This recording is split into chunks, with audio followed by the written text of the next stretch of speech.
Friends, मैं ताहिर मंसूरी आपका अपने यूट्यूब चैनल ज्ञान क्लासेस में एक बार फिर से स्वागत करता हूं। आज हम कक्षा 12वीं विषय लेखा शास्त्र जो कि 4 मार्च को पेपर होने वाला है उसका मॉडल पेपर लेकर आए हैं, जिसमें से बहुत से क्वेश्चंस आ रहे हैं। तो विद्यार्थियों से मेरा निवेदन है कि वो इन क्वेश्चनों को पूर्ण ध्यान से एक बार ज़रूर पढ़कर जाए और ज़्यादा से ज़्यादा स्टूडेंटों पर शेयर करें। तो आइए शुरू करते हैं अपने वीडियो को। तो सबसे पहला जो क्वेश्चन है, सही विकल्प चुनिए। तो इसमें जो है पहला क्वेश्चन दिया है, गैर व्यापारिक संस्थाएं अपना हिसाब किताब किस पद्धति से रखती हैं। तो इसका जो आंसर होगा वो होगा सा वाला, रोकड़ प्रणाली से। अर्थात गैर व्यापारिक संस्थाएं अपना हिसाब किताब किस पद्धति से रखती हैं, रोकड़ प्रणाली से। उसके बाद हम उसके दूसरे क्वेश्चंस की ओर चलते हैं कि सामान्य लाभ पर वास्तविक लाभ का आधिक्य कहलाता है। तो सामान्य लाभ पर जो वास्तविक लाभ रहता है, यदि वो ज़्यादा होता है तो उसे हम अधिलाभ कहते हैं। तो इसका जो आंसर होगा वो दा वाला होगा। उसके बाद हम अगले क्वेश्चन में चलते हैं।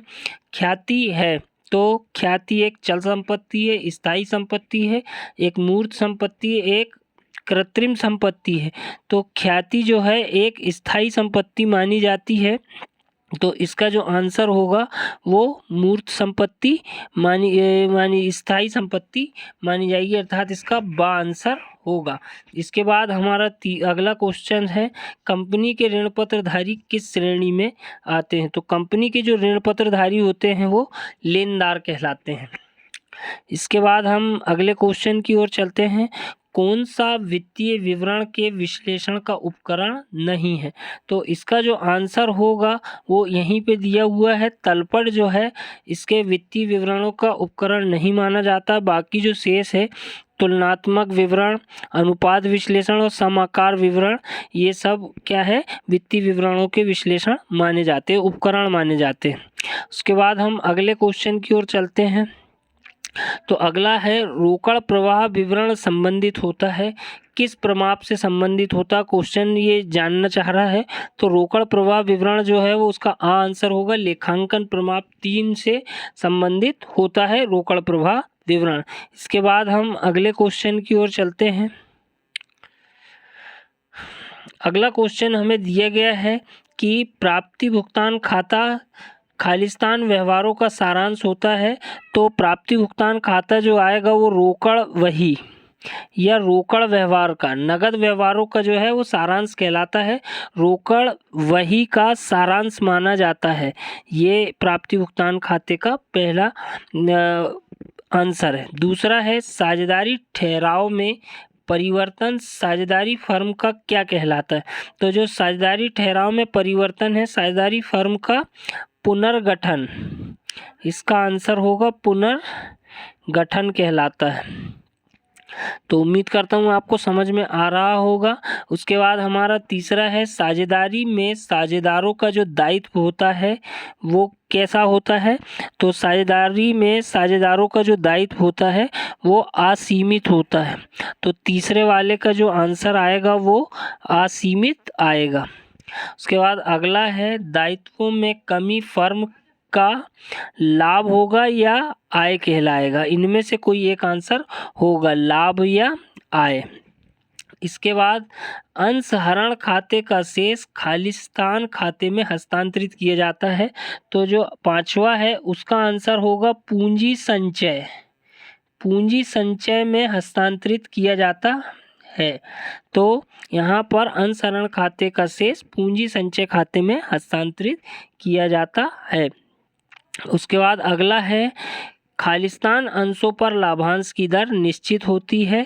तो इसका जो आंसर होगा वो होगा पूर्वाधिकार अंशों पर, पूर्वाधिकार अंशों पर लाभांश की दर निश्चित होती है। इसके बाद अगला जो है, विक्रय अनुपातों को खालिस्तान अनुपात भी कहा जाता है, इसे हम अगले वीडियो में आपको बता देंगे। इसके बाद हम आते हैं प्रश्न क्रमांक 3 में, सही जोड़ी बनाइए।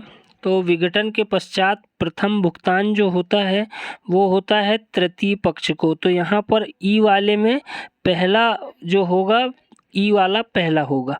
इसके बाद साझेदार की मृत्यु पर उसके हिस्से का भुगतान जो है कानूनी उत्तराधिकारी को दिया जाएगा। तो इसका जो आंसर होगा वो 2 नंबर होगा, सी वाला जो है इसका आंसर होगा।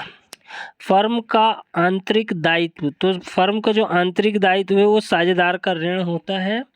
उसके बाद फर्म का बाह्य दायित्व जो है वो चौथा एफ वाला होगा, बैंक ऋण, अर्थात बैंक ऋण जो है वो फर्म का बाह्य दायित्व होगा।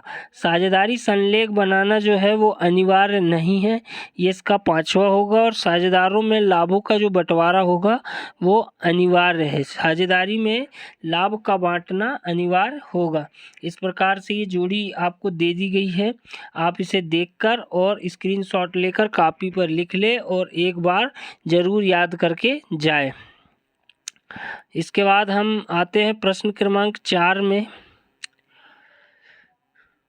पहला दिया है विशेष कार्य के लिए प्राप्त दान क्या कहलाता है। तो इसका जो आंसर होगा वो होगा विशिष्ट कार्य के लिए दिया गया दान विशिष्ट दान कहलाएगा। तो पहले वाले का जो आंसर होगा वो विशिष्ट दान कहलाएगा। उसके बाद हमारा अगला जो पॉइंट है, बैंक अधिविकर्ष प्राप्ति भुगतान खाते के किस पक्ष में लिखा जाता है। तो ये जो है वो क्रेडिट पक्ष में लिखा जाता है। तो क्रेडिट पक्ष मतलब वह पक्ष जो होता है प्राप्ति भुगतान खाते का वो क्रेडिट पक्ष रहता है, तो उस पक्ष में लिखा जाएगा।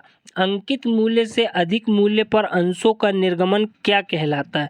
तो यहाँ पर अंकित मूल्य से अधिक पर यदि हम अंशों का निर्गमन करते हैं तो वो हमारा प्रीमियम पर अंशों का निर्गमन कहलाता है, प्रीमियम पर निर्गमन कहलाता है।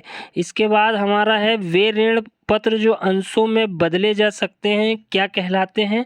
तो उसे हम कहेंगे परिवर्तनशील ऋण पत्र, परिवर्तनशील ऋण पत्र।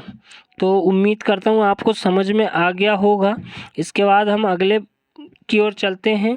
वह पूंजी जिससे अधिक अंशों का निर्गमन कंपनी द्वारा नहीं किया जा सकता है उसे हम कहेंगे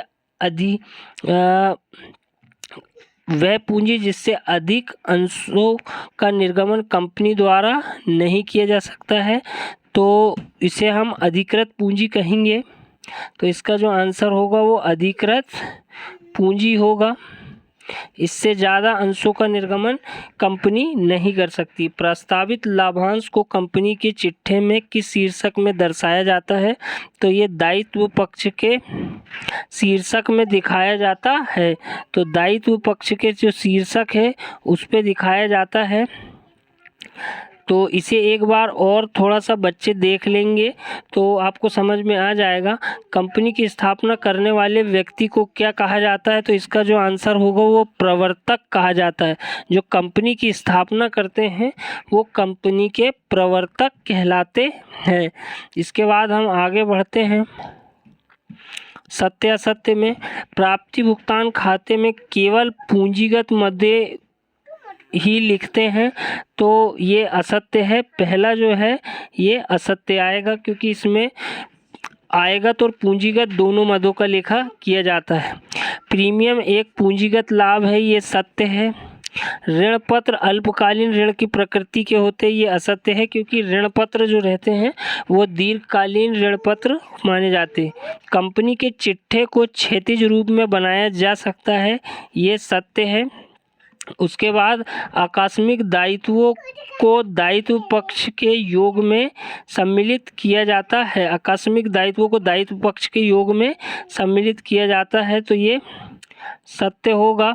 उसके बाद वित्तीय विवरण व्यवसाय की शोधन क्षमता के सूचक होते हैं। वित्तीय विवरण ये भी सत्य होगा क्योंकि वित्तीय विवरण से कंपनी के खर्च व आय का पूरा रिकॉर्ड मिल जाता है। इसके बाद हम आगे चलते हैं। तो हम इसके बाकी क्वेश्चंस भी बता देते हैं कि पेशेवर व्यक्ति किसे कहते हैं, प्रवेश शुल्क किसे कहते हैं, साझेदारी की विशेषताएं बताइए, साझेदारी संलेख से क्या आशय है, त्याग अनुपात क्या है, साझेदार के निवृत्त होने के 2 कारण बताइए। तो बहुत अच्छे अच्छे क्वेश्चंस इनमें दिए गए हैं। स्टूडेंट इन्हें एक बार हमें कमेंट करके बताएं, हम इन पूरे क्वेश्चनों को ज़रूर अभी कल समझाएंगे। तो यदि हमें ज़्यादा कमेंट्स आते तो हम ज़रूर इसके ऊपर एक वीडियो बनाएंगे और इनके सवालों को भी हल कराएंगे।